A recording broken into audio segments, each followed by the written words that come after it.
dear Professor Wienhardt, dear presidents of the science institutions, esteemed members of the mathematics and computer science communities, distinguished guests, and first of all, Melchior, dear Professor Lang, dear Professor Wienhardt, dear Chair family and Ms. Huber, dear guests, dear ladies and gentlemen. It is my great pleasure to welcome you on behalf of Heidelberg University to the opening ceremony of the 11th Heidelberg Laureate Forum 2024. Those land yards. So the 700, thanks to the contributions of 700 people, that this event is coming together, and my biggest thank yous go to all those 700 people. Laureates, some of whom have been here every single HLF, and others were here for the first time. All of you young researchers, I hope you're really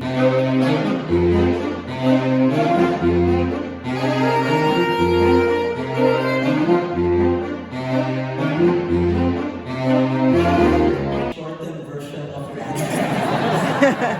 Yes, please. You're right, it's Serbian. Oh. Yeah, I wanted to say that my favorite scientist, my biggest inspiration is Heidelberg, because he was raised in a small village. He was just a shepherd, and in quest for knowledge, he went to the United States with just 5 cents in his pocket. He said it's enough, and he became one of the leading scientists in telecommunications. Thank you so much. Our volunteers and our Dr. Hiroko Nakajima, President of the International Mathematical Union.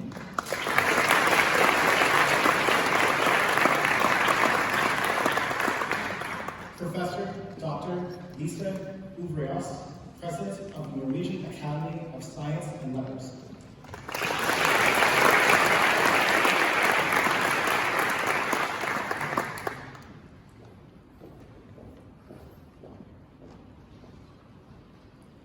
Okay, first of all, thank you very much for being here.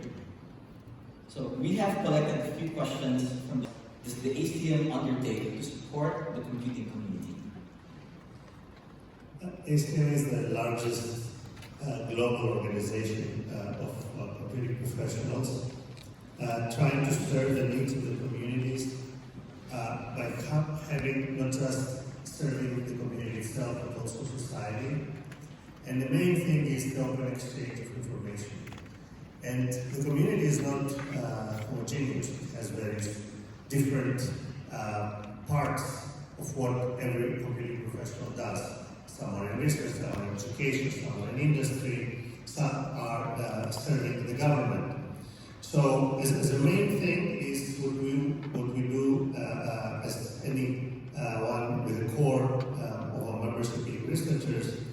We do conferences, we do journals, the open exchange of scientific information, the advances that some of them have been recognized through the awards of the HLF Turing Award and the HLF Prize, and we have the laureates here, have come from this conference and the journals. And we have all this information, the publications, but also many related data sets in the HLF Digital Library, which is the richest source of information for computing research results. In fact, our digital library director is with us here, so you can find him and ask him how we do this. But we also serve the education community. We produce the CS curricula on how university education in computer science should happen.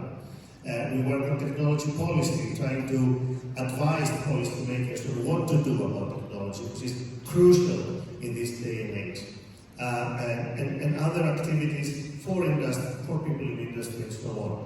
But we also look forward. We are a global organization. How we can make sure that we serve the different needs around the world. The needs of our colleagues in Argentina are very different from those in Silicon Valley, are very different from those in India. So how do we achieve these? And as a last comment, the question was about what we do about the computing community. We also, in addition to serving the computing community, we also facilitate the computing community to be able to come and serve the world, to serve society. Nothing of the challenges that we face here as humanity can be solved without computing, without digital technologies. The 17th United Nations Sustainable Development Goals cannot be solved without computing. The social responsibility we have about going and solving, addressing the challenge of climate that was mentioned before. All of this is in the portfolio of HLF services to computing and community and society at large. That's amazing to hear. Now we have one more question. The AI revolution affecting some of the work that the HLF does. I'll just give one or two examples. The AI affects all of us. But let's say one thing. As I said, publishing research results is one of the key activities that we are facilitating. What do we do about the paper that partially has been written by AI? HCM has come up with a policy that I won't repeat now, of course.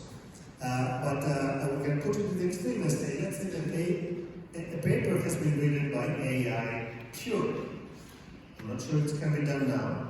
But if it's reviewed and our scientists say, okay, it's an interesting paper, shall we accept it or not? That's a challenge. Going the other way, we have a paper written by humans, and AI reviews it and says, good thing. Is this okay? And of course, the extreme of the extremes, AI writes the paper, AI reviews the paper. If it advances the field in a way that is true, okay, and not hallucinations and all the other stuff, shall we accept it? That's a key challenge that I don't have an answer to, and many others like that. So, yeah, AI keeps us on our toes. Thank you so much, Professor Laureate. The aim of MU is the promotion of the international cooperation in mathematics. But more concretely, MU supports the International Congress of Mathematicians, so it is called ICM. It is held every 4 years, next one is 2026 in Philadelphia. So ICM support ICM. As all practical things, matters will be handled by the local organization. Science and society, and we want also to give science-based advice for politicians and decision makers. And this year we're also organizing a meeting series addressing the green transition and how science can play a role in reaching the Sustainable Development Goal and also to solve the energy crisis.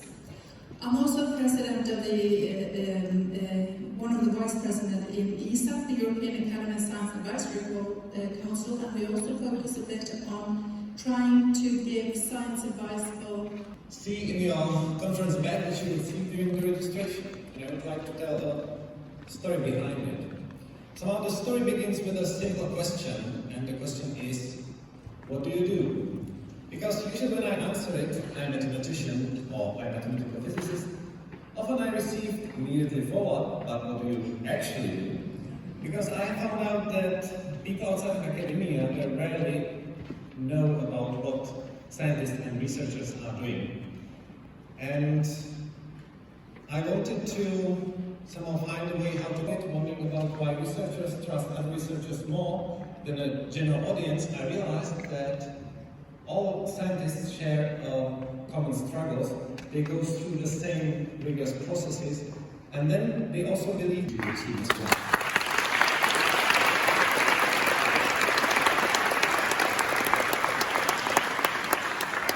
With that, we now declare the 11th Heidelberg Laureate Forum to be open.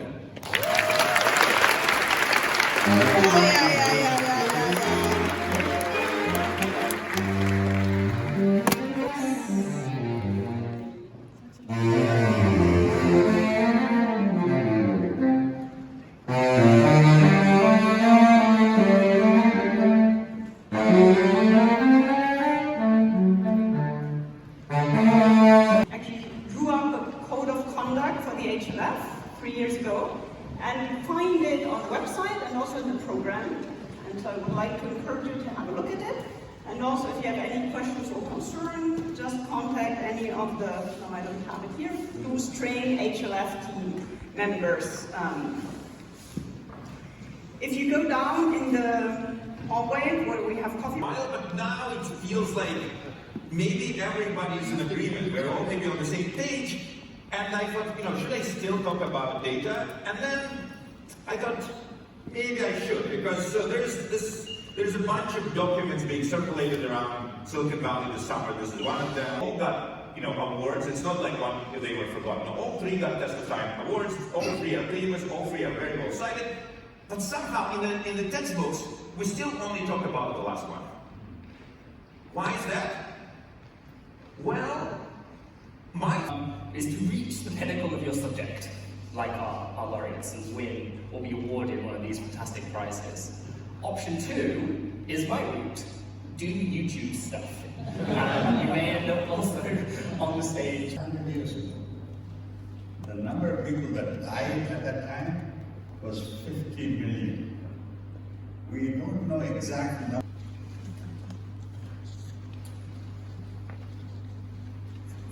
Keep going, stop watching, it's going to waste the time.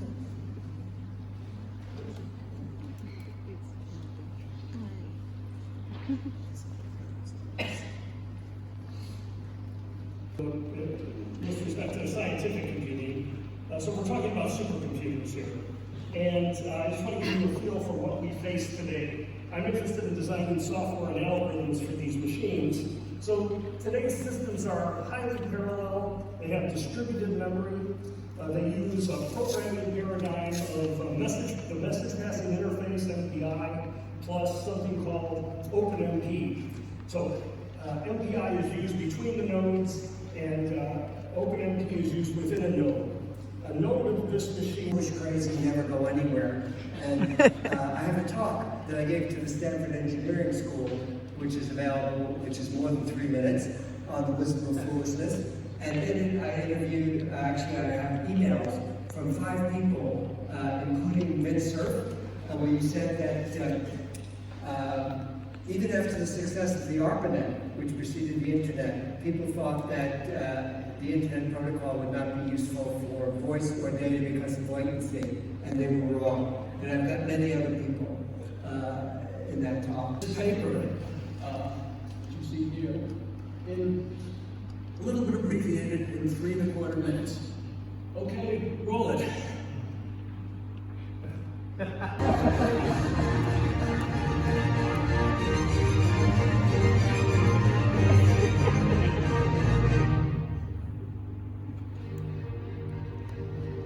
I am the very monolithic and design general, for I would rule according to our strategies consensual. If they are practical and sensible, or I am skeptical, I'll cope and I don't mind it being possibly unethical.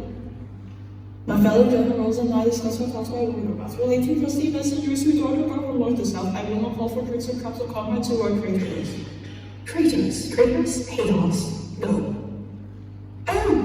So I can choose a course which will avoid a tragic fate for us. So we can choose a course which will avoid a tragic fate for us. So we can choose a course which will avoid a tragic fate for us. So we can choose a course which will avoid a tragic fate for us. And I must tell an enemy from someone who's a friend to me, if they might like to recognize and hide their true identity. In short, elect according to our strategies consensual. I am the very model elegant design in general. In short, elect according to our strategies consensual. I is the very model elegant design in general. I start by asking everyone for what he thinks we ought to do, but also get them to reveal what did the others plot to do. I then can cross-check each of their responses for just saying a few words about general tendency in algebra that, in my opinion, will stay influential at least in this century. The first one is the great classification of finite single groups, the biggest single project in mathematics. Stop there, David. Forefather, we've done it. I have a problem, and some of you will probably say, that's simple. I hope to hell it's true, because I haven't been able to sort this out. In the internet, when you have a router that's taking the packet in and it has to route it somewhere else, if it has no path to send it, it throws it away. In the interplanetary network, that's dumb, especially if you're at the router of Mars and you're sending a bundle from Earth and it's on its way to Jupiter. And so instead of throwing it away, we hang on to it, so we store things. Focus your career on what you enjoy rather than on a high-paying job. To illustrate this, I'm going to talk about that I hire faculty for a center I run at Shanghai Jiaotong University in China. And I tell the faculty. Okay, so if you look at the history of mathematics and computer science, you quickly realize that a central issue has always been how difficult is it to solve equations in various domains. So for example, the question of whether you can solve with radicals a fifth-degree polynomial led to the math. A great pleasure, but of course it's a privilege, but I'm also quite a bit of the responsibility to talk to this audience on physics, so I'll try to be gentle with you guys.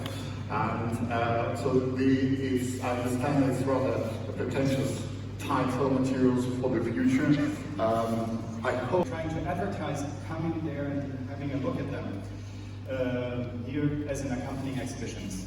Now, I'm not sure whether anybody of you is hungry in here, and I can talk for an hour, but I will of course keep this short. And I will rather try to steal your hunger for exhibits and for playing, because this is actually what our task, our idea is with exhibitions.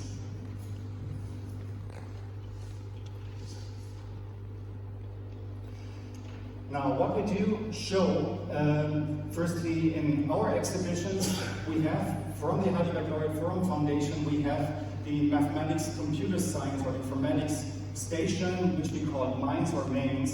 So, it's there downstairs, and feel free to touch. You can touch with your hands and with your mind. Go there and think. I will try to stand there in the coffee breaks, and you can ask me questions. And just as a little advertisement, maybe I can ask, anybody knows what a Möbius band is? No, somebody young. Young in their academic career. They're all young. Yes, they are. Yeah, tell me. Yeah. This is these speakers we turn off on reality. What? No. Fold it this way, and I glue it again. What do I get? It's like a cylinder. Now, I'm going to glue it. I can't but do it in your mind. I'm going to do one twist and then glue it. Ugh. So this is a Möbius band. This is what a mathematician would call a Möbius band. It has really interesting properties. And here I have a representation of a Möbius band. I did it, as you say, stretch, because I took topology where you can stretch materials and still, this is the same thing for us. And I have to be more clear about the same, but I have short time. What is the FANS challenge that we're supposed to solve? Thanks, Volker. Well, first of all, it's a challenge, and it's a challenge for this forum for the whole week. So you can attempt it. I'm a topologist, a stochastic topologist, but right now I'm going to be very, very non-probabilistic, and I'm going to give you the 12 pentominos. So you know that the trominos, because you have... They're scientists, and they're actually trying to bring this across. And so the one thing I would say is I encourage you guys to engage with the young researchers, to ask questions, because that's what we like doing as scientists. Do you agree? So, what can I say? So, I would say first, this is last year we mentioned we had the first time exhibition. This is the second time we have an exhibition. This is the first time I have David here. Thank God. Yeah. So, first of all, show your badge if you would, just so that we know who you are. Okay, good. And tell me your name and where you're from. Okay, thank you so much for the question. My name is Christiana Tsilokoewale. I'm a native of Ogumosho North, Oyo State in Nigeria. Okay, and what is your area of study? Okay, my background is actually in mathematics and computer science, but I've been doing my research in computer science. Okay, I'm going to ask you to do something. Tell her what your name and area of study is. Hi, peace. My name is Christiana Tsilokoewale. My field of study is in computer science. But that's not how you usually talk to her, is it? You would normally be more like... Yeah, like I talk to her like a friend. Yeah, talk to me like a friend then. So what is your name and what is your field of study? Okay. Anyway, my name is, like I've mentioned initially, my name is Christina Siloporiwale. Christina can easily be pronounced because it's like English. But the tribal name, Titilope Oyewale, the Titilope, you might be feeling that there's K there because of, but there's no K, it's just P, we call P, like KP. Okay. And what is your field of study? Yeah, I always love to solve mathematics, but eventually when I wasn't understanding the application of maths, so my undergraduates, I combined the both, that's mathematics and computer science. But before my undergraduate, I've been working as a software engineer, so which was easier for me to understand what computer science is all about. So, which is why I find myself mostly playing with code, interacting with people, and bringing out solutions to problems. Okay. That was all very good and clear, and I can see you're sort of loosening up. Now let's pretend that I'm a news reporter. And I've come to you, and I'm only going to get like 3 seconds from you. Okay. Okay. What is your field of study? Okay, my field of study is in human-computer interaction. Very good. That's part of what the camera training is being able to give them what they need right away, because they're going to cut away anything that they're not going to use. Okay. What else should I ask you? Well, how has the, again, we're going to go for something short but concise. How has the HLF been for you so far? It has been connecting me to great researchers that have been studying in classes, and I've been meeting friends, which is what is very important to me. Okay. Now, how do you feel about the answers that you've given, and how do you feel in front of the camera? I feel so normal because you are right here, and yeah, basically you're encouraging me to talk. Yeah, and I think that's the thing is to try to treat it like a normal conversation, even though the truth is this is very weird. What else shall I ask you? Well, tell me more about your research, like where you are in school and what you're doing. Okay, basically I love to study, so I'm currently on my second master's, starting my PhD. So basically, like I mentioned, human-computer interaction. More into the psychological aspect of it. You'll be hearing the word like cognitive science, theory of mind, and the like. So I'm more particular about reducing cognitive load from human and bringing technology down to the least person. That's good. I mean, you're talking about something you care about, it seems. Oh, what? So you said this is your second one. What was your first master's? My first master's was in computer science. The second one is called collective intelligence. It's at School of Collective Intelligence in Morocco. Okay. I'm trying to think of something to ask you that maybe you don't care that much about. What do you think of cryptocurrency? Well, because in Nigeria we've been hearing cryptocurrency. So, and there's a field in computing called cryptography. I think the first time I attended HLF 2 years ago, there was a presentation on cryptography or thereabout. So I went to meet the presenter. I was like, is it the same thing as cryptocurrency? I said, no, that's a company. So, I don't know. Okay, and it's okay to say you don't know if somebody says, Yeah. I'm trying to think of what else I can say to you. We could try to do the whole thing again. In fact, why don't we try that? Okay. Tell me your name and your field of study. Hi, my name is Christina Oyewale. My field of study is mostly related to human-computer interaction. Okay. And what is human-computer interaction? Okay, human-computer interaction deals about the study of how human interact with computing device, which is not limited to personal computer, it can be mobile phone, or anything that deals with technology, as digital technology. So what is there to study in human-computer interaction? Yeah, like I am most interested in the least person that do not have opportunity to study how do I provide technology that person don't need to learn how to use, but I must learn that person and implement a technology the person can use without any form of cognitive bias or load and thereabouts. Can you say a little more about that? Okay, for example, one of my motivation is operating ATM machine, that's withdrawing money with card. My height is 1.55, and I noticed most of the machine, they are quite too elevated for me. So I have to stretch my neck, my hand.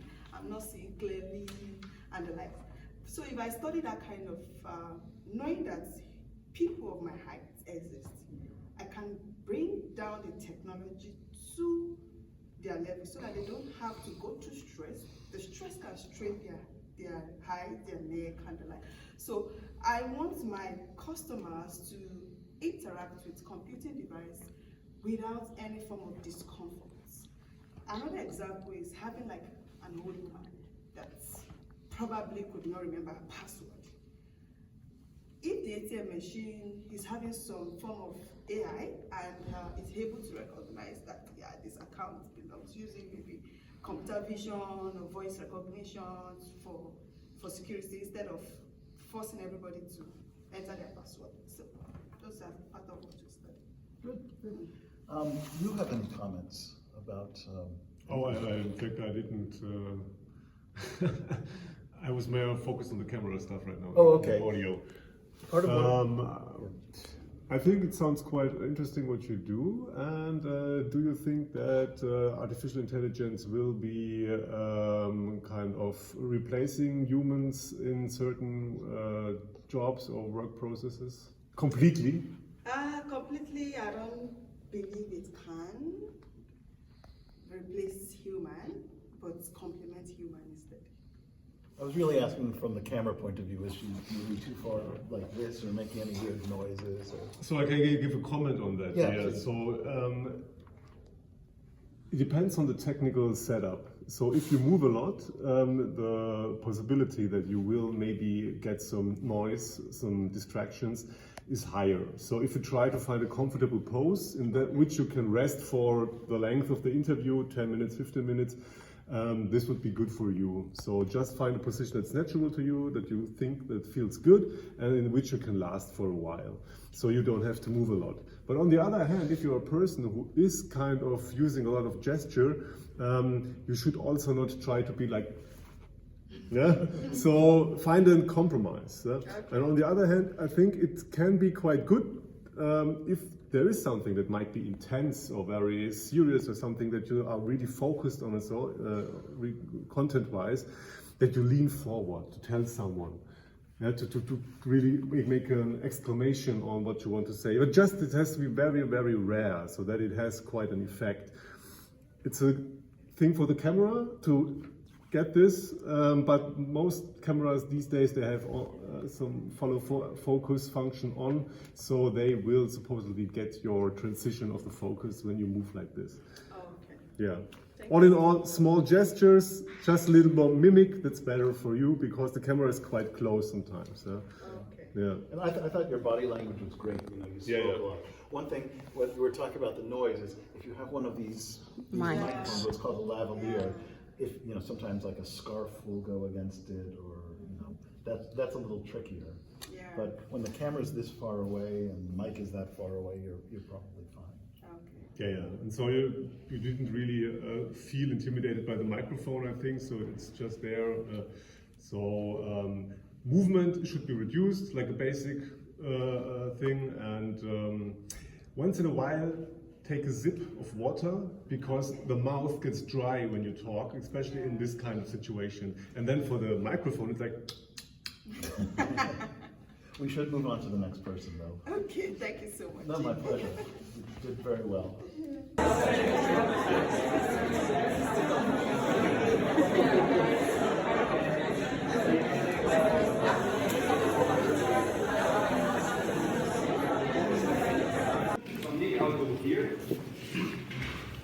So this is a very hands-on exhibition.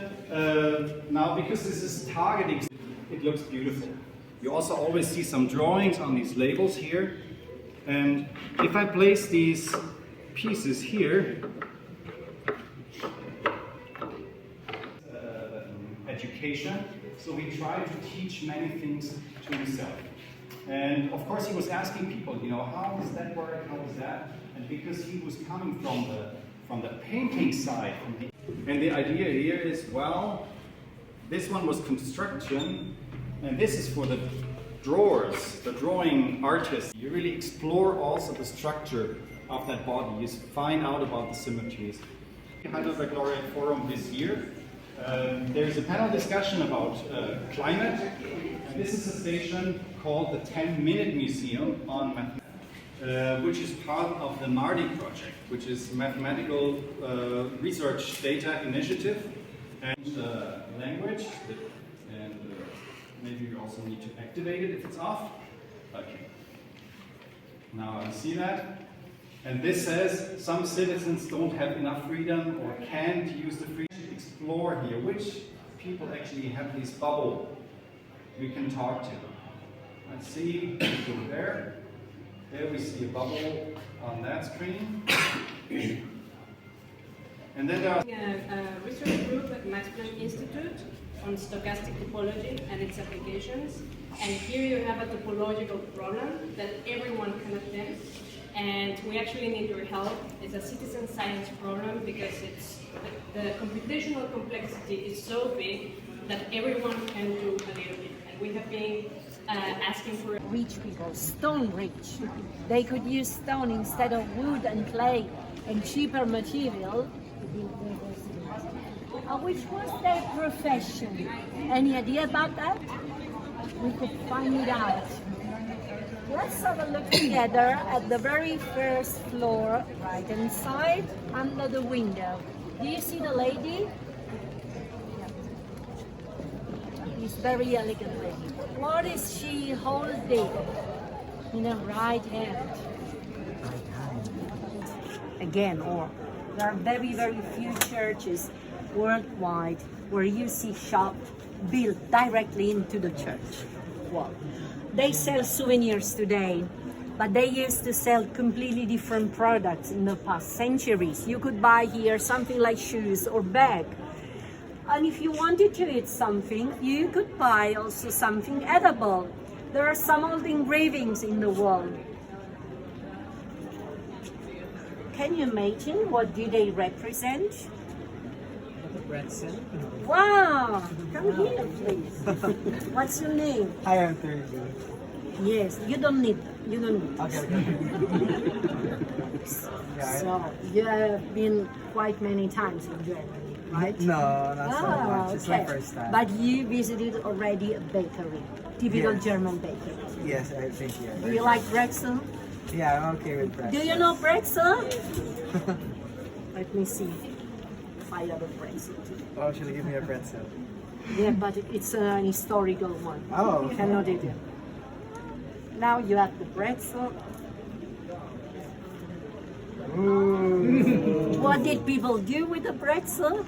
Eat it. Eat it. Can I eat Yes, this one? but why are there some engravings on the wall? Consider that we have today common standard size for products worldwide. But in former time, each single market used to have its own standard size, and they were only valid in the market. German people still say today, trust is good, control is always better. So they wanted to be sure they received the right size pretzel. And what did they do? Oh, okay. Okay, they wanted to compare. Are you satisfied? No, this is quite small. Not really. It is too small. This is evidently a case of fraud. What could we do? We ran immediately to the town hall. There used to be a tribunal inside, and the consequences were quite harsh because We have already seen what happened if you were just smoking along the street, 2 days in jail. For a fraud like this, the poor baker was closed into an iron cage and lowered 3 times into the river. Yes. Just for the bread sale? Just for the bread, so just for the bread, so exactly. So these old engravings are an ancient form of consumer protection. Look at that. You can be sure no baker did intentionally a too small bread, so yeah, always a little bit bigger.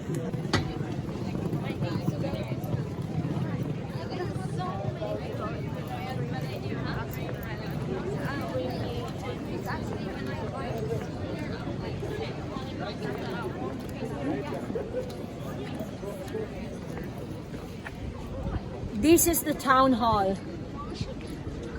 And this is the market square. There used to be a big market in former century, but there is only a Christmas market today.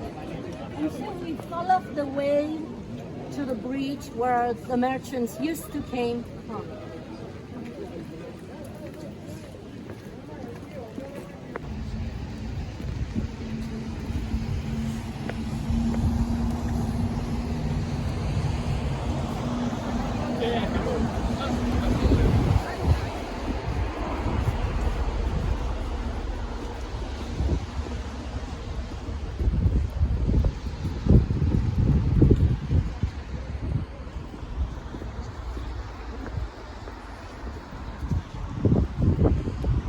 You can enjoy a fantastic view from the bridge. You see the castle in the middle of this green woods. That's where we will go on Friday. Yeah. You will have a gun. Lost two other Yes. So I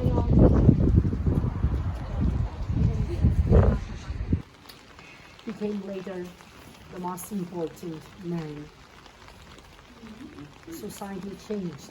After the First World War, he was the one who succeeded emperor, and it was incredible that a self-made man could reach such a position. So with his biography, he became a milestone in the history of democracy. Today is closed because it's Monday, but in case you have time, or during the Second World War. So everything we see is historical and old.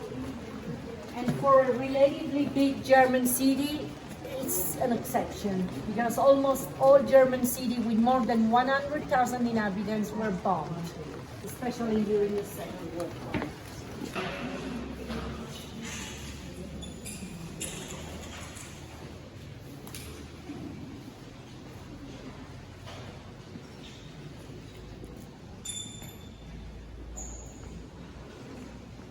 Building of the so-called old university. The building was also built in the 18th century, during the time where the whole city had to be rebuilt. The university itself is much older. It was founded in the 14th century, more than 630 years ago. The Heidelberg University is the oldest university in today's Germany. It all began, is there another group coming? Then you can come a little bit closer. Everything began with only 500 students and 4 faculties. Can you imagine which faculties could be important in the Middle East or castles, but at the same time, Heidelberg is a future-oriented city thanks to the many activities of this university.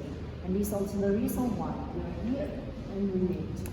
Now, we are also at the end of our walking tour, but I walk with you to the bus, and then the day is going to be even more interesting for you, right? Evening time. Thank you.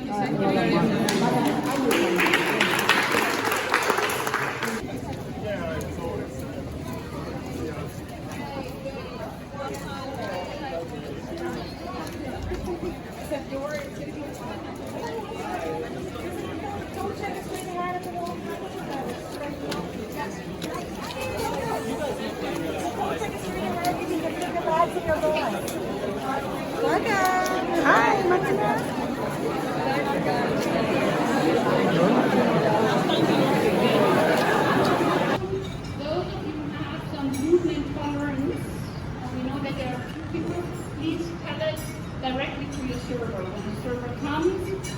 let the server know about it, then they bring you special food. And with this, really enjoy the evening. We will have a short presentation a little later, but for now, continue talking. So, let me first begin with a quote from my father-in-law, asking him about the necessity to empower women in science and education. He answered, leaving half of humanity behind, so he meant women, is an unacceptable waste to live sustainably under the difficult conditions of a Sahelian zone. We use small-scale farming and horticulture methods, livestock breeding and small-scale processing. Processing has so far focused on manioc, peanuts, shea nuts, as well as preserving of vegetables, mainly drying. Dennis Sullivan is a distinguished professor at Stony Brook and also an Einstein Chair at CUNY Graduate Center, and he has received numerous awards, including the US National Medal of Science, the Steele Prize for Lifetime Achievement, the Wolf Prize, and the Albert Prize in 2022, and that's why he is here. You hear me? Yes. Yes? Okay. So, let's see. I'm going to give a Blackboard talk, and it's about something I heard about in the early 90s. I heard that, as part of a lecture, that the mathematical model in 3 dimensions of the motion of fluids, let's say, if you take a small circle around Z, it'll map to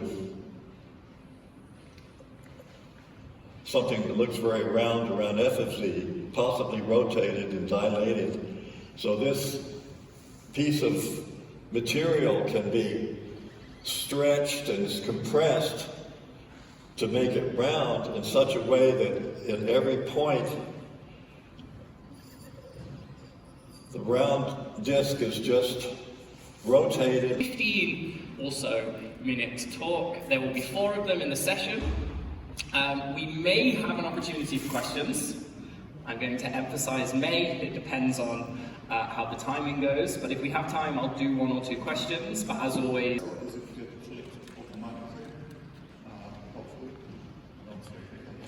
Anyway, right, so the plan is that this Sparks talk is sort of a teaser for the master's lecture, or whatever they call it, which I'm going to give at 11:30. So the idea is that here I give you a bit of motivation, and then if you want to know more about it at 11:30, I'm going to present actual specific piece of mathematics, sort of self-contained, which is related to what I'm going to talk about now. With some infinite quantities that originally they showed up in quantum mechanics. And so that was back in the days when people go to a factory and try something like that. But of course, my masterclass will be a lot more relaxed, if a mathematical object such as a group or a graph or a manifold or some other basic structure comes up, just from realizing that you're dealing with it, it really helps. It really helps you. So that was 1978. The guy with the long hair and the beard there, that was me. 20 years old. We were all young once upon a time, just like you. We all get nervous, just like you. And that's George Polya. He was 90 years old. I was teaching a course in combinatorics with him at Stanford. It was a great opportunity.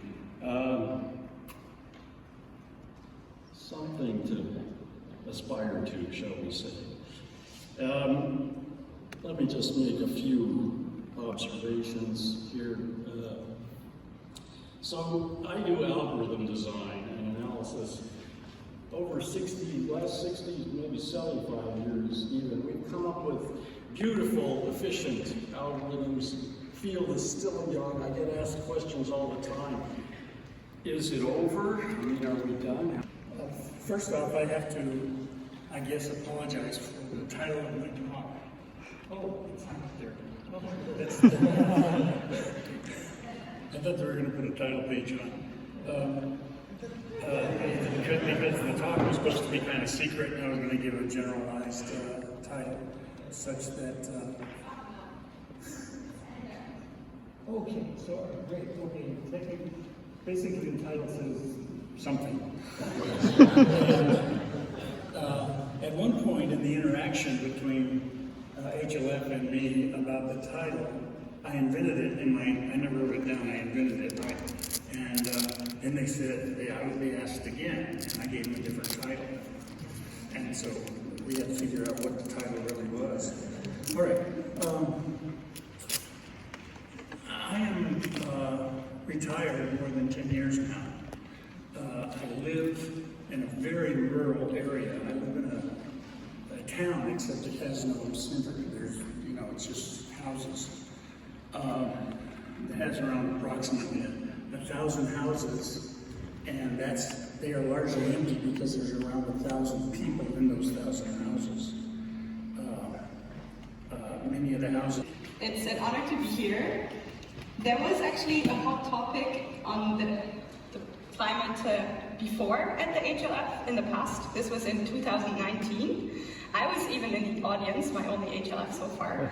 Back then, I was a conference assistant, sitting somewhere in the last row, helping with the technical things. And I was still at the end of my bachelor's. My work is very interdisciplinary and focuses on extreme weather events, and will present a little overview to us later. And then next to her is Jakob Teichler. He's a mathematician by training, and he then moved on to work on climate and the carbon cycle. Now he's at the Helmholtz Center for Environmental Research in Leipzig, and he's the head of the Department of Compound Environmental Risk. He also holds a professorship at TU Dresden. And then last but not least, Beatrice Ellerhoff. She studied physics, and in her PhD then she moved to climate science, and she investigated temperature variability, also with a focus on extremes. And now she is at the German Weather Service and develops a greenhouse gas monitoring system. What this is, we will learn from her afterwards. And I invited her on Sunday at 9 p.m., so I'm very grateful that she could jump in so spontaneously. Good, then? And the same might be true with some of these examples that you have shown. So like the initial AlphaGo basically first starts out with human data, and then we do some self-learning, the agent trains on its own. There's some clear rules, so it's like one kind of clearly defined domain. But nowadays these agents can actually, in this clearly defined domain. Now it's Sandy Wallace. And a big dance, big applause for Sandy Wallace for the great time we can share with her.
Our first slammer is second HLF alumni Irina Katsu. Ina is a co-founder at Graft, a machine learning startup on a mission to bring the capabilities of the world's leading AI companies to every business. Irina's research focuses on distributed systems and parallel computing, with a particular interest in building resource-efficient systems of machine. Nobody sent you. That's all I pray for you, my friend. Yeah, that's what I think we're doing.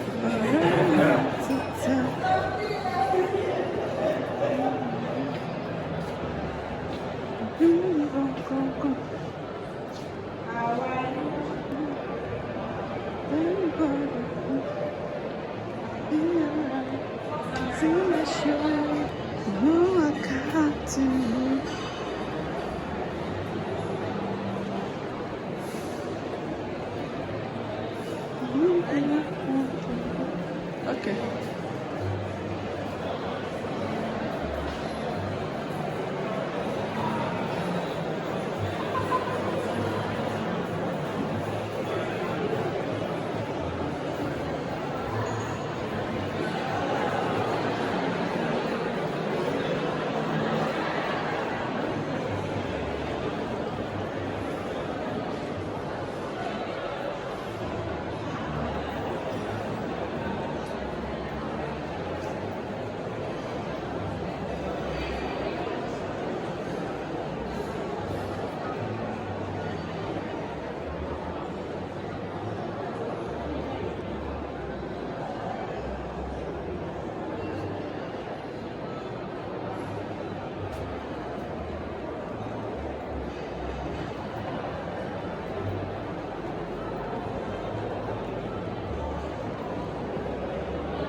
bá ṣe rí ta lọ lẹ́ẹ̀kan yẹn mo lè ti máa collapse kó kan yẹn ò ṣe ó yá bí adébáyé lọ́wọ́ ṣe ń darí mi bọ̀. Okay, I took your video. I want me to wet.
How many percent? Why? Let me see. Go and take another one. Go and take another one.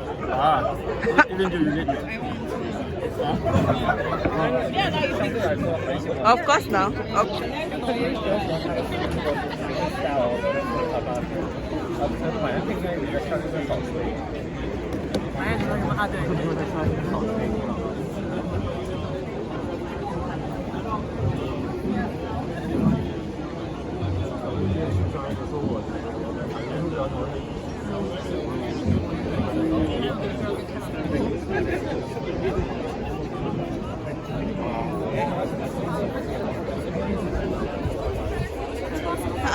No, you're back.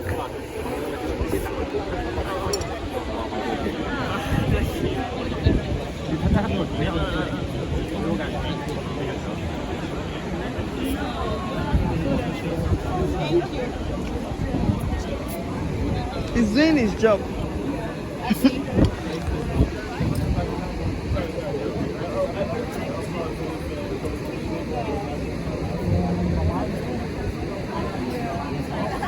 How Elena affect you?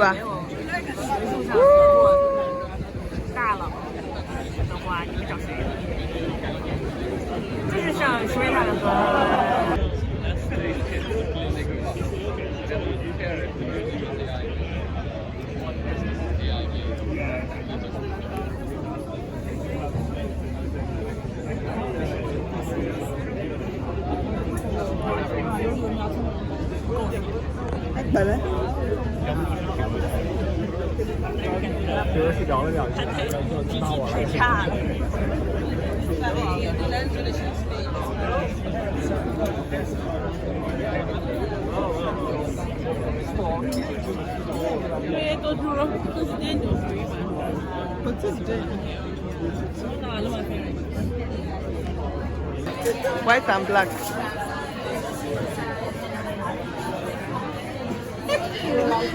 You know when you said that thing, I was about to laugh, and then I remembered now I'm taking a picture. Ghanaian bit. Yeah, too funny.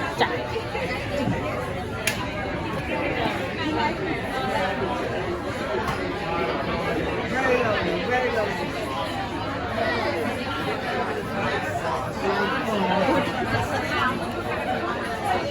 I'm okay. Yesterday I said, oh, it's only orange juice. Let me drink. I couldn't drink the orange juice.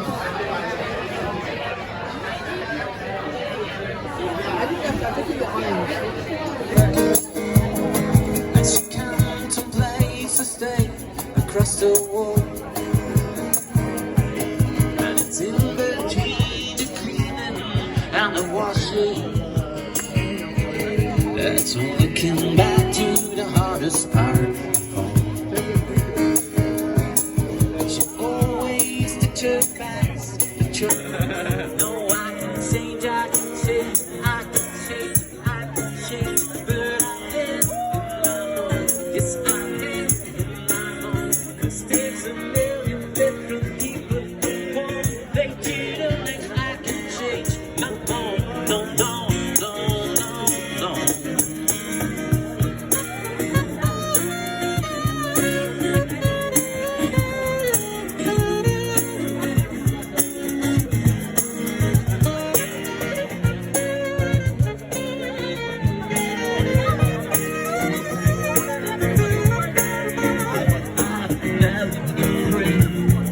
Tonight I'm on my knees, yeah. I picture his sounds that recognize the pain in me, yeah.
I can't dance.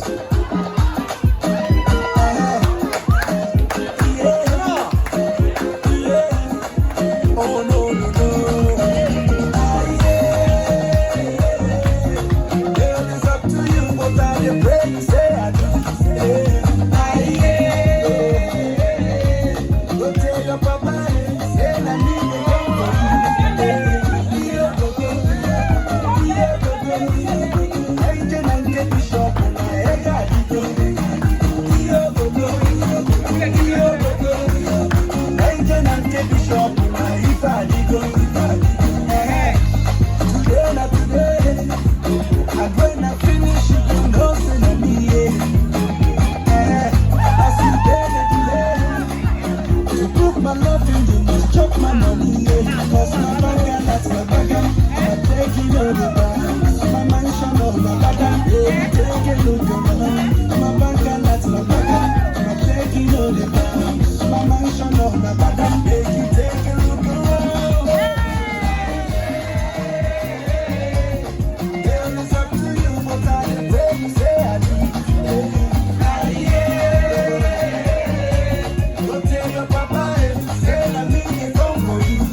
sentí como la más bella señorita.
Guéant, mouvement chaque président Mustafa. Venez danser, pour la pratique, ça va chauffer.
You want to go?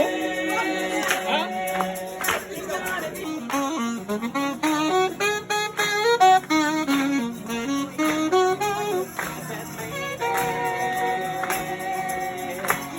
Be the one that stays there. And after all, you're my wonder one.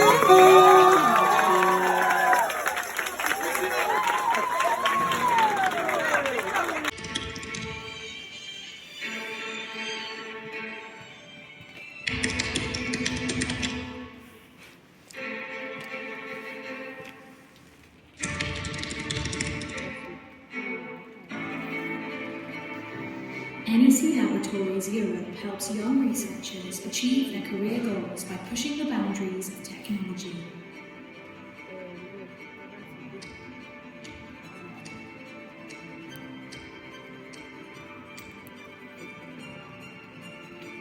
Advancing network technology and developing generative AI agents for complex tasks.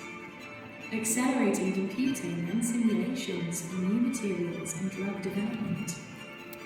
Helping protect critical infrastructure from cyber attacks. From our laboratories in Heidelberg, Germany, and Barcelona, Spain. Empowering researchers to grow, innovate, and solve our most pressing societal challenges. Collaborating with world-renowned universities, research institutes, and NEC global experts. We give researchers the freedom to choose projects which have a positive impact on society.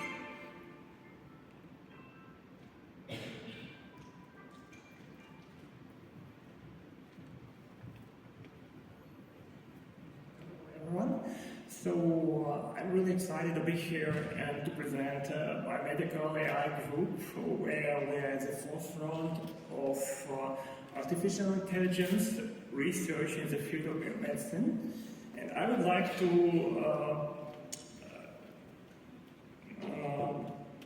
speak about a couple of topics that we do in our lab.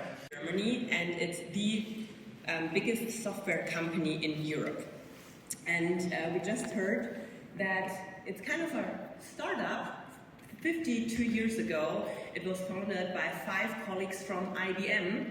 One of them you just heard, Klaus Tschira, who initiated this great event, the HLF. He's the second from the left. And and I think they never thought about how big this would become. SAP is the market leader in business application software. And I know this sounds a little bit boring, but it isn't, because it's the data backbone of each company. Some of the numbers I'm always excited about are, we have over 440,000 customers, and it's not on here, I don't know why, but 440,000 customers worldwide, and 77% of all transactions are touching an SAP system. And why is that so important? Because we just heard about AI, right? And AI, therefore you need a massive amount of trustworthy data. And we as SAP have access to the real business data. If you want to do business AI, you need access to the business data. And together with our collaborations of universities and research institutions worldwide, we work on the foundation for business AI. Thank you for your wonderful insight, Kai. Next up is NEC Laboratories Europe. NEC, the electric company that was founded in the 19th century, but they're doing research on AI and information and communications technology.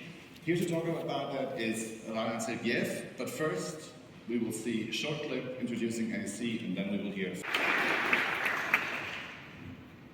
Hello everyone, we're excited to be here and present to you Peritus today. At Peritus, we're a Heidelberg-based AI startup full of graduates from physics, math, and computer science. Robert and me ourselves are physics graduates from the University of Heidelberg, so we're more excited to be here today. And at Peritus, we're at a mission. We're on a mission to help people making better decisions. And what we see today in companies in large... Katharina Schäfer from SAP, and I welcome you to the stage.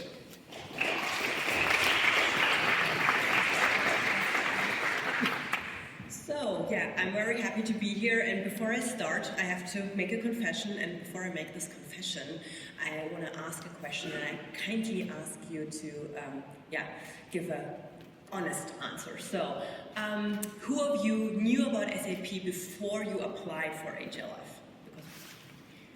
This is good. This is better than I have thought of, because I have to confess, when I was a student, and even when I was a PhD student, I did my PhD in aerospace engineering here in Germany, I never heard about SAP before. Why? Because it's a B2B company, right? Software for business to business. But also in the area of education. We have the SAP University Alliances program, where 3,000 universities and schools worldwide collaborate with us in terms of educate the next generation around the diverse topics of business applications. And here we reach each year 1 million students worldwide. Here you see the community from North America. We met this year at the SAP Academic Community Conference in Montreal. Good morning, everyone. Yeah, I wasn't aware there's a paper peer review. I can't do anything to speed it up. Okay, good morning, everyone. Springer Nature is well, a company many of you might be familiar with. It's one of the largest, one of the leading publishers of academic literature. There are a couple of our brands. Many of you might be familiar with at least one of them. For example, the Springer course. I think it's probably well known in the math and computer science community. Nature, the main journal you might have seen in the news every now and then when there's a big breakthrough on some scientific topic. There's a good chance it was published in Nature. Yes, Structures is an excellence cluster. So that means it is a big community of about 200 researchers, where the project is, like here at the University of Heidelberg, where the project is about understanding phenomena that emerge in nature on different scales. So from the large scale of cosmology to the small scale of single cells. And the tools for this are coming a lot from mathematics, but also data science. And so, good morning. We're delighted to present the research station Geometry and Dynamics and our experimental geometry lab to you today. So the research station. The globe, that there are several such laboratories in universities, and so every semester we have at least one seminar for bachelor students where they can participate and really get involved in. I have to go here because it's here. Getting no confused. Okay, coding is not programming. Coding is to programming as word processing is to writing. You can't write these things without word processing, but that's not exactly the most important part of writing. Programming consists of, okay, let x, here's the algorithm, let x equal the minimum of m&n, and let y equal the maximum of m&n. And now, as long as y mod x is not equal to 0, what you do is you set x to y mod x, and you set y to x. And then you repeat that as long as y mod x is not equal to 0. To receive prestigious international prizes in both mathematics and computer science. Wow. His talk this morning is entitled Discrete or Continuous Two Worlds of Math.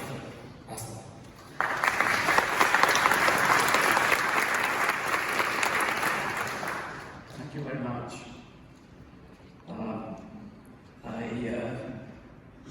Discrete and continuous are two words in mathematics.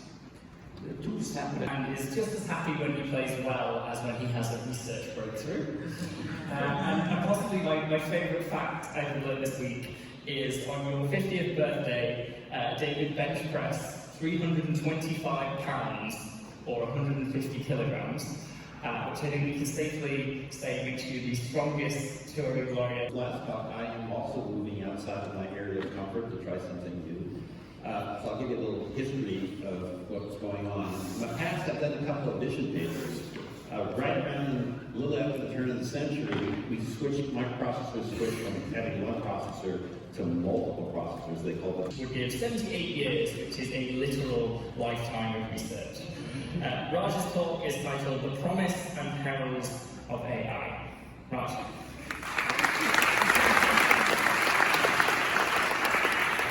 Good morning. It's always a pleasure to follow or listen to Dave Patterson. I've known him for over 40 years, and I always interesting quotation. This comes from the 1970s.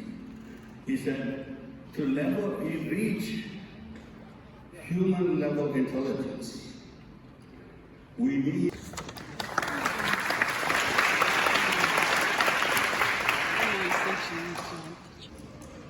Thank you. So this talk has relationships to the previous talks this morning, but does take and it's named to remind one of the main phenomena that it's similar to, which is our capability to be educated. So in some sense, the one sentence summary is that it's to be contrasted. Follow attempt to solve polynomial equation of low degree, which arose as early as 1950s, and the development itself continues to be the central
opportunity, and I would also like to take this opportunity to thank SAP for hosting us here.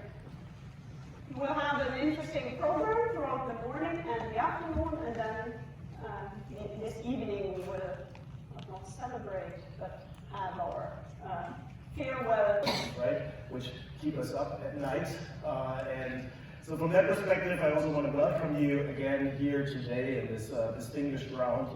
Really happy from an SAP perspective to host you here, and yeah, for me it's always a pleasure to work with, to speak in front of so many people who are so much smarter than I am. So you tell me later if what I tell you makes sense or if it doesn't. Now, first of all, I would like to start this little opening when it comes to AI with a reality check of where we are right now with AI in the industry, and then take this as a bridge into like what are some of the open research questions and what we are doing. Thank you so much. Thank you so much for inviting me. Thank you so much for showing up. It's great privilege speaking in front of all of you. By the way, since I gave you guys my bio, my affiliation slightly changed. Now I'm full-time at MIT. I retired from Microsoft just at the beginning of September. Okay, with that, What I want to tell you about today is about compressing proofs using cryptography. So what is this about? By the way, the clock says 30 minutes, but I believe it's an hour presentation? 45 minutes. Okay, fantastic. Okay. So, what is this about? Buenas tardes. She is from Argentina, and she is a professor for mathematics at Stony Brook University in the United States.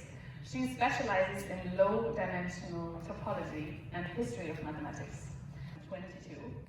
He's from Jakarta, and his PhD is very fresh. And so it's so fresh. It's just from June this year. So let's give him a round of applause. He is now working as an associate lecturer at the University of Mexico, and contact about has that she's been a professional soccer player as a teenager, and it was in fact popular science books that drew Erica back into academia, and so I think that's a beautiful example on science communication at play. And now Erica has quite an impressive career. She has two groups, one at the Max Planck Institute in Leipzig and one at the university in Leipzig, where I've been doing math outreach with a French association named Heidelberg and created by Heidelberg here since 1998. And the main goal of this association is not to have high school students watching us doing math like we used to do it in our classroom, but the goal is to get high school students to do math by themselves. And in our math, we do a lot of activities like competitions, preparation for the Olympiad of Mathematics, workshops, and international activities. I'm involved precisely in the Animat International with Christian Duhamel. We work with a lot of countries, and Animat International starts in 2011 with Kosovo. Kosovo is not a French speaker country, but after starting the experience with Kosovo, Animat International has tried to do the same things in French-speaking West Africa countries like Cameroon, the two Congos, Ivory Coast, Senegal, Madagascar. We had some issues at 2020 because of the COVID-19. So it slowed down our activities in Africa, and now we are actively in collaboration with 5 countries in West Africa, Djibouti, Senegal, Cameroon, Congo, and Madagascar. Maybe a little bit involved in Senegal activity because you can maybe guess from Senegal. And in Senegal, we since 2019 we organize workshops where we used to send French researchers to Senegal for animating math activities with high school students. 1 year ago, by a suggestion from Animat, we decided to create an association, another association, a Senegalese association similar to Animat in Senegal, because we think that it is important that high school students, young people, can identify themselves to people they are talking about math to us. It is important that they see that they have a person who they can identify to themselves. That's why we created Taranamat, and one of our most impactful activities is the training of the Senegalese team for Olympiad, Math Olympiad. The Senegalese team never participates in international mathematical Olympiad, but last year we participated in the Francophone French speaker math Olympiad, and we hope that maybe in the next edition of this competition we can participate. Yeah. And what are the next steps for the mathematics organization?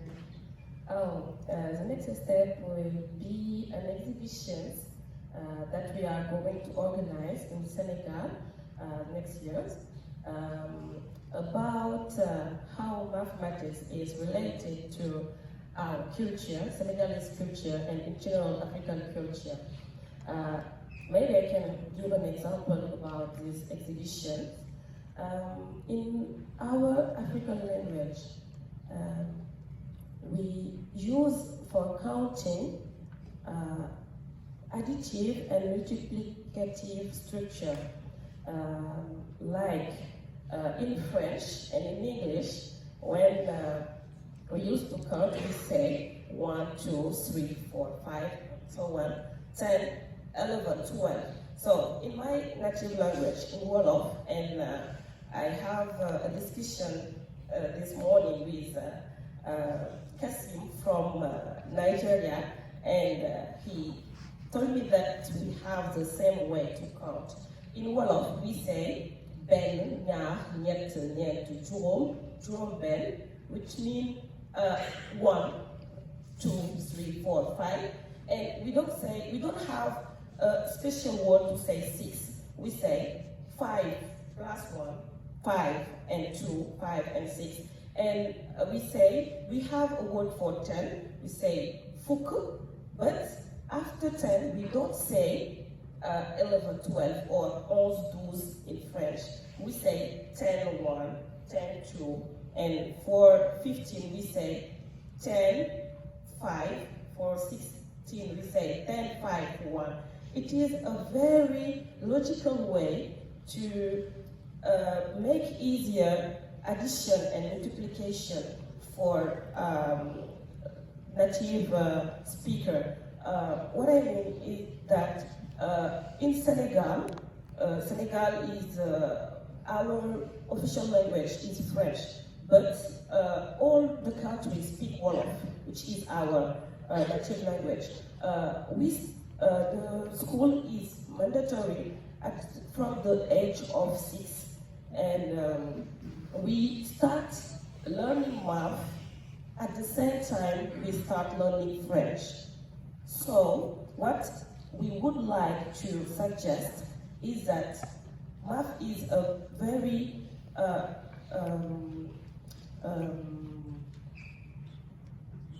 universal language.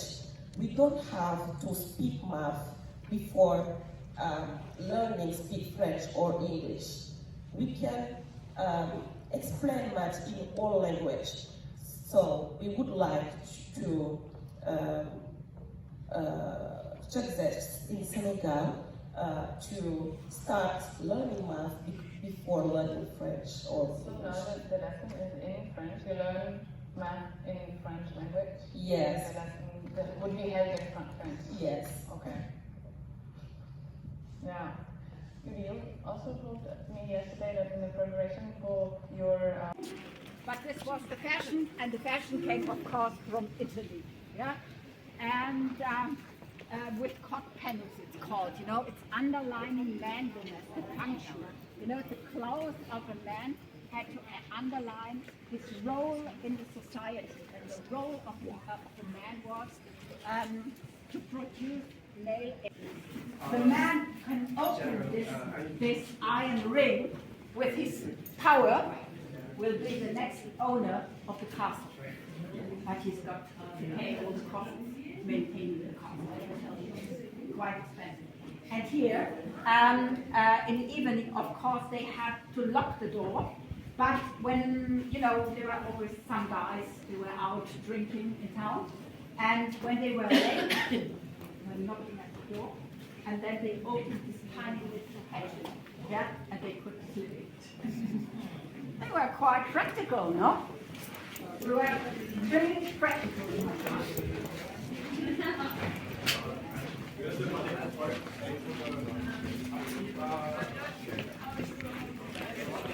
Listen, yeah? Beforehand, you know, in my time, we had kind of collective consciousness. And now, can you see, have a look here, up here. We had a ruler. He was a typical man of Renaissance. He was curious, and he loved to travel.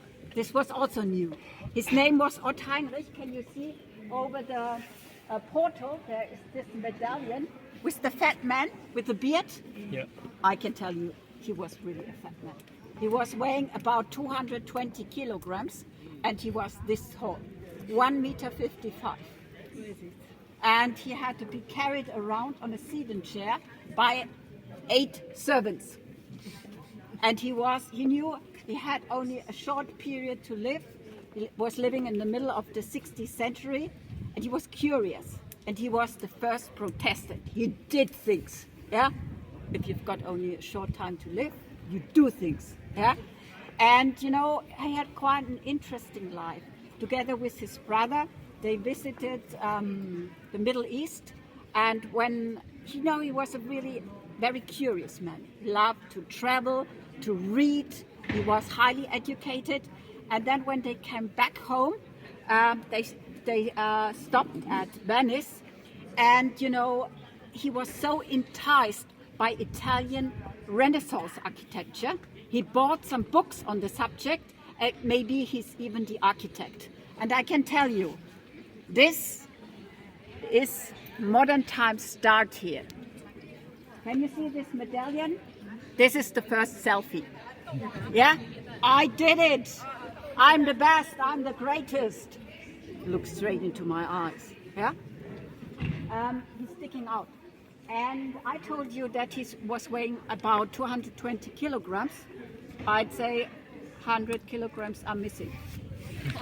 In former times they called it idealization, and you call it?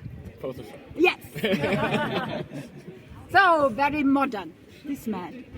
So, and you know, there are 16 statues allegories, and you know, he's presenting his political program to you. You know, his ideals. In the first row you have heroes of the Old Testament, then you have Hercules with a big club. You know, he was the first Protestant. He needed a big club. He had to fight against the Pope. And then in the second row, in the center, are allegories of the Christian virtues, which are hope, faith, and in the center, motherly love. And then this was the big scandal, the revolution. In the third row, you have now Roman gods. Saturn, Mars in the center. Can you see a half-naked lady? This would not have been possible during the Middle Ages. This is Venus, the goddess of erotic love. This was a big scandal. She is on top of the Christian motherly love. And then you have Mercury and Diana or Luna. And you know, these are not only the names of the Roman gods, but also the names of the planets. And you know, before the nobleman went on the battlefield, they they consulted not their shrink, they went to their astrologer. Astrology was very important. Yeah, everything which happens on a cosmic level has its repercussion in the fate. Town in the whole of Europe where they were manufacturing mirrors. For example, they need a secret. Yeah, and you can imagine in the 16th century, transporting across the Alps on these bumpy roads mirrors was quite difficult. How did they make it? Any idea? They were quite inventive in this time. They had wooden boxes and they put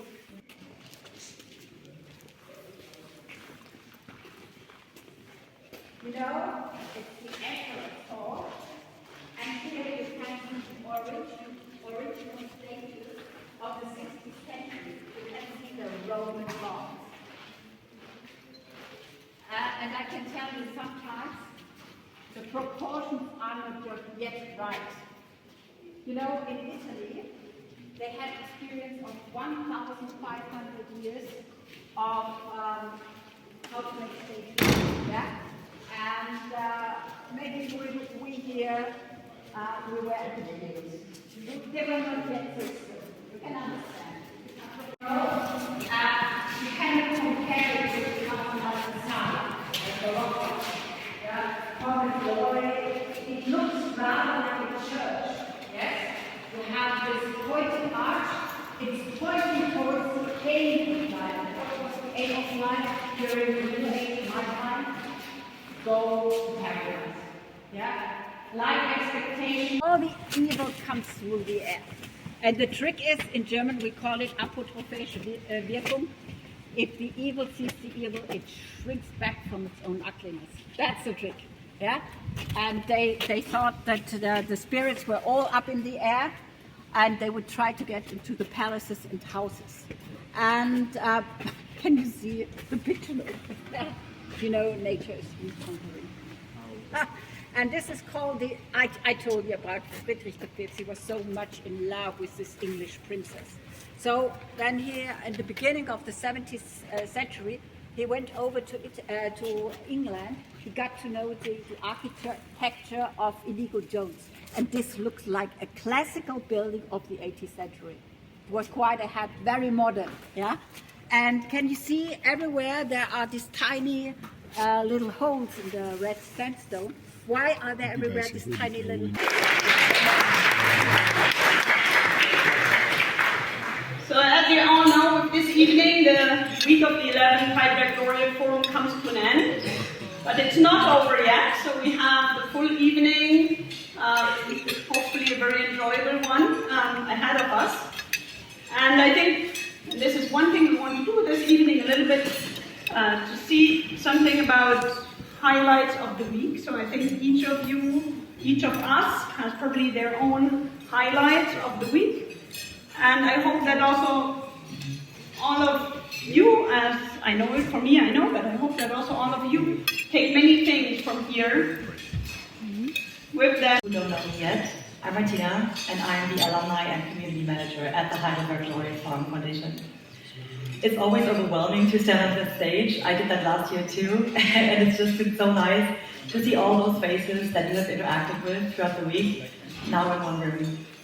So thank you for bearing with me, because I have the honor to tell you now what's actually coming next.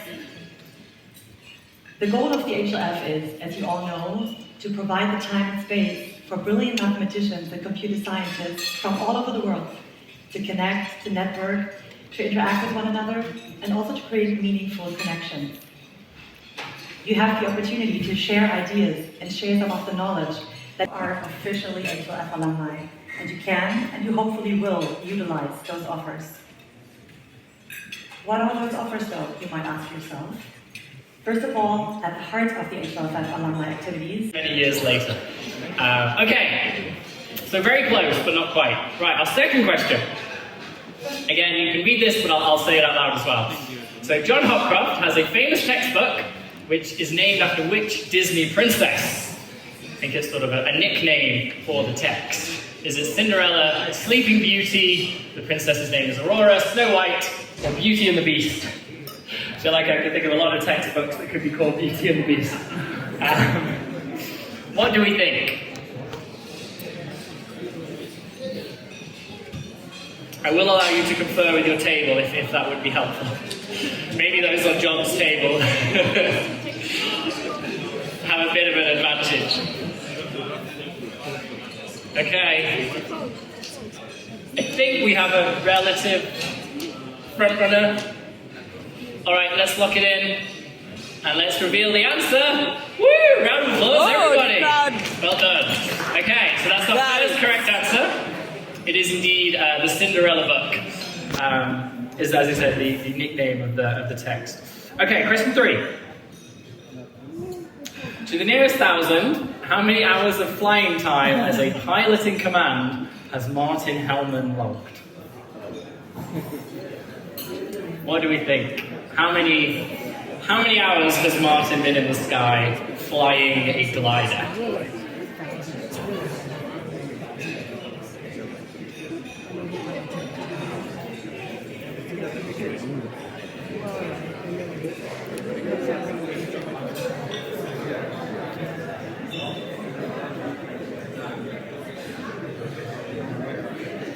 Alright, I think we have an obvious front runner. Let's lock that one in.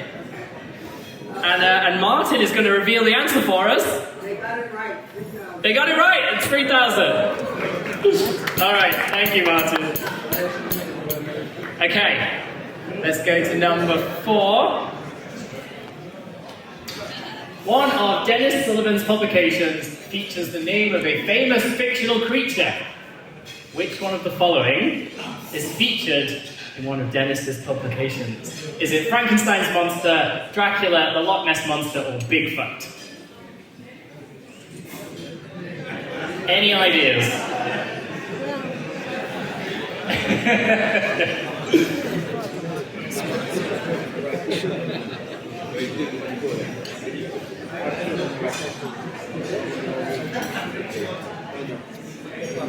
Okay, it feels like everyone... Frankenstein seems to be a clear frontrunner, so let's lock that one. And the correct answer is... it's the Loch Ness Monster. It's a... I'm going to try and remember this. It's a surface with infinite genus that is open at one end, I think. Has lots of bumps on it, so it looks like a Loch Ness Monster. Okay. Which of the following laureates was described as a troublemaker at school? I'm very interested to see where these votes go. Vote carefully.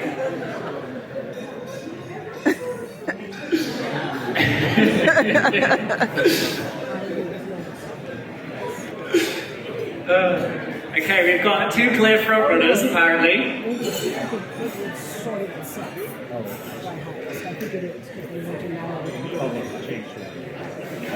Okay, apparently the room believes it is Leslie. Alright, can we lock that one in and reveal the answer? So you're close. Wrong again. It is Yael, is the troublemaker. I actually did a very similar question last year, which was about the number of absences that Yael had from school. And I won the umbrella. And you did win the umbrella, yes? Do you remember the answer? 150 or something. It was 150.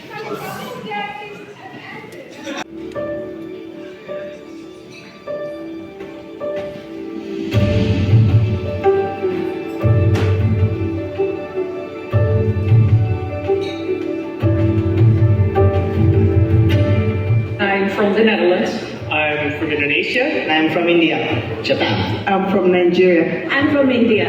I'm from Pakistan. From Italy. I'm originally from China. From China. I'm originally from India. I'm from Kazakhstan. I'm from Nigeria. I come from Sweden. I'm from Australia. India.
I really enjoy is the diversity among the young researchers and the enthusiasm that they bring and the stories that they can tell, and just to see all the different kinds of personalities and where they come from, and it's just very fascinating. Yes.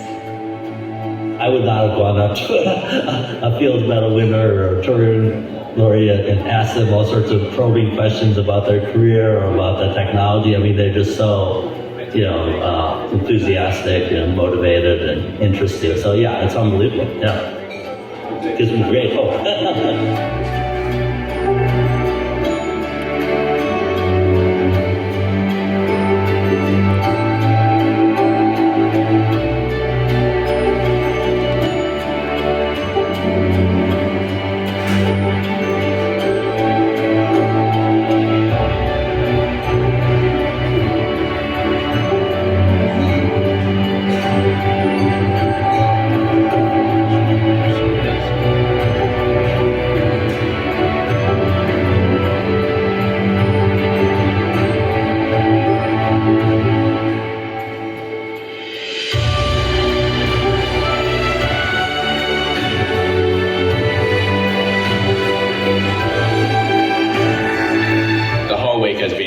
Incredible. The best conference I have ever been. It's very nice. It's like complete experience, 100%. Very diverse group of people. A great environment for people to share ideas. Oh my God, so fantastic. I want to appreciate the organizer who made this dream come true for me. Our heroes are there to present us the same theory, what we have learned over the time. Oh my God,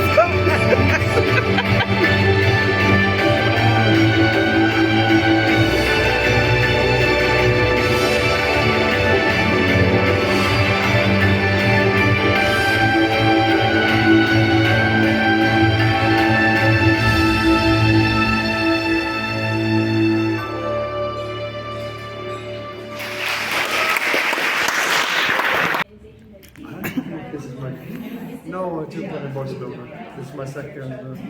Oríṣiríṣi transportation, cable car. So where are we going to enter from? How do we know the number to enter? You should be going to the same. Are we sure about it? Are we really going Cable car. Do we trust the technology? Do you want to walk? So no one's driving this thing? No one is driving. We're just going live. I know. So far, we are all together. Are you scared? You're going down that hole? Yeah. In fact, I might have to close my eyes. Nothing can go wrong. So there's nobody actually driving this? No, it looks like... there's no one here. Excuse me, you're driving This is your first time as well. This is your first time. Yeah. We'll be fine. We'll be fine. Have you done this before? No. We have got to. It's going to be a nice experience. The cable cars are smaller than these. I don't know, they have longer. Oh, there is someone driving. They have long cable cars. So that I could capture as we are going. We're going! It's moving. Quicker, come on, faster. Oh, it should not be faster. Just no brakes, full speed. Let's go.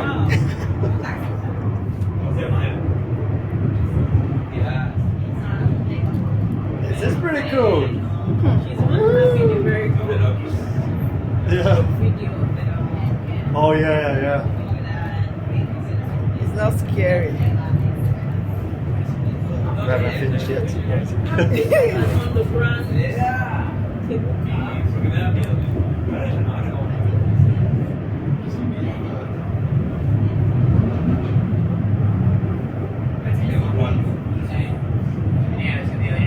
Nächster Halt, Station Kornmarkt Altstadt. Endstation. Next stop, Kornmarkt Station. How do we know So we have to stop. End station. But there is only one stop. I think we made it. Nächster Halt, Station Karlmarkt Altstadt. Endstation. Next stop, Karlmarkt Station, Old Town. Final stop. Thank you. Just a little bit of laziness. We could just walk this ourselves.